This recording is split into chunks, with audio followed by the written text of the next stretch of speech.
Volkswagen has sold something like 18 million Jettas worldwide, over 3.5 million of them right here in the US. That's quite a feat.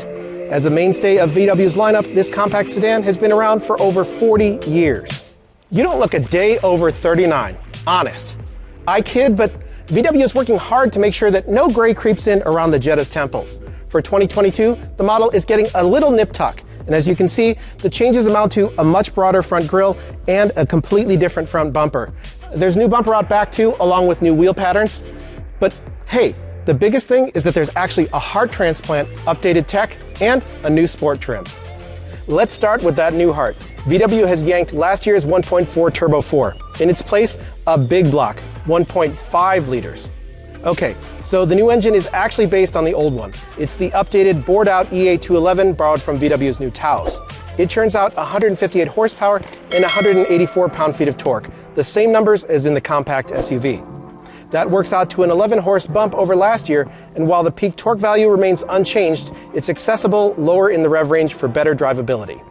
Oh, and the performance-oriented GLI, this guy right here, well, it holds on to last year's 2-liter turbo, including its 228 horsepower and 258 pound-feet.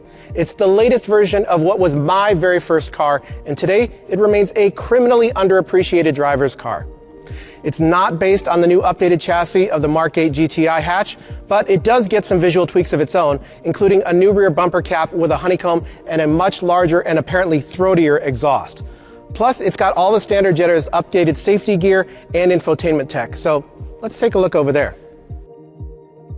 The cabin features a standard digital gauge cluster, which is pretty rare at this price point, plus Wi-Fi, and you can get VW's MIB3 infotainment along with wireless charging and wireless app support, including Apple CarPlay and Android Auto. On the safety front, all Jettas get automatic emergency braking, blind spot monitor, and rear cross traffic alert. IQ Drive, a suite of tech including lane keep assist and adaptive cruise, is optional. This Level 2 system even features emergency assist, which will actually stop the vehicle if the driver becomes incapacitated and doesn't respond to multiple warnings. For 2022, VW is introducing a new Jetta Sport trim, which replaces the R-Line. This model gets the XDS electronic diff lock out of the GLI, plus stiffer springs, some blacked out trim, and cloth sport seats. Unfortunately, VW doesn't have any images of the Sport yet, so please enjoy this montage of the OG Mark I Jetta instead. Now, there's no pricing or fuel economy info just yet, but the outgoing Jetta starts at around 20 grand delivered and nets up to 41 miles per gallon. I don't see any reason why this 2022 would stray too far from those nice numbers. Thanks to the world's love affair with SUVs, the Jetta's best sales days are definitely behind it. But that doesn't mean that this one isn't worth a long look when it hits showrooms late this year.